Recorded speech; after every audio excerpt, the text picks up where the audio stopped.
ကဲဟယ်လိုမင်္ဂလာပါခင်ဗျကျွန်တော်ဒီကကြတော့ Harrier 2003ကျွန်တော်တို့ဒီကပါပြီးသားကကျွန်တော်ပါပြီးသားကပါဘာလို့ဆိုတော့ကျွန်တော်သိတယ်ဒါပေမဲ့ကျွန်တော်လည်းလေးထက်ရိုက်ပြပါခင်ဗျနော်โอเคပါခင်ဗျဒီမှာဆိုရင်ကျွန်တော်တို့ဒီကားမှာအရှိတစ်ခေါက်တော့ကျွန်တော်နှိုးလို့မရလိုက်ဘူးထင်တယ်ဒီကားမှာဒီခေါက်မှာတော့ကျွန်တော်ဆက်နှိုးလို့ရတယ်နဲ့စမ်းကြည့်တယ်မှာကျွန်တော်ဒီကောင် fault light လေးပဲရှိတယ်ဒီကောင်လေးက modify လေးလုပ်ထားပြန်နော်ဒီကောင်လေး modify ကားလေးလုပ်ထားတော့ဒီကောင်လေး 4wheel လေးပါဟုတ်ကဲ့ဒီမှာကားလေးကလုံးဝကျွန်တော် align လေး modify လေးဒီကောင်လုံးဝအခြား align လေးထည့်ပေးထားတယ်နောက်လိုက် align ဖြစ်မယ်ကျွန်တော်ဒီမှာနောက်လိုက် align လေးတော်တော်လေးကားကြည့်လို့တော့လှတယ်โอเคဟုတ်ကဲ့ကျွန်တော်ဒီမှာကြာရင်ကျွန်တော်တို့ဒီကောင်မှာကြာရင်ဒီခုံ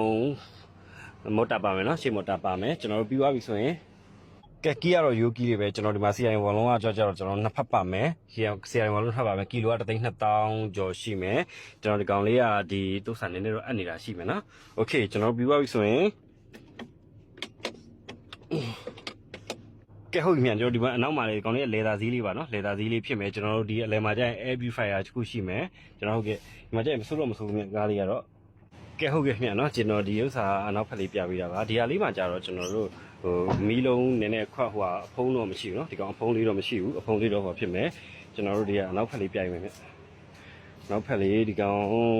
s ကျွန်တော်နော်နောက်ဖက်လေးပြပေးတာအဲ့ဆိုရင်ကျွန်တော်နည်းနည်းလေးဒီဟာလေးအထက်ကြည့်ကြည့်အောင်မယ်ကဲဟုတ်ကဲ့ပါဗျာနော်ကျွန်တော်ဒီအနောက်ဖက်လေးပြပေးတာပါသူ Harrier ဟိုကဇိတ်ပါမယ်သူရဲ့ဒီ exhaust ထက်ရှိအောင်မယ်ဗျာနော် exhaust တွေပဲထက်ရှိအောင်မယ်ကျွန်တော်တို့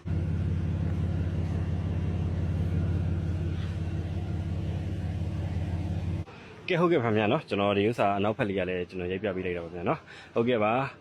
ကြည့်ရပဲအချင်းကြီးကိုအထူးကျေးဇူးတင်ပါတယ်ဗျာနော်တင်ညာရှင်းလဲကျွန်တော်ကိုမမလာအောင်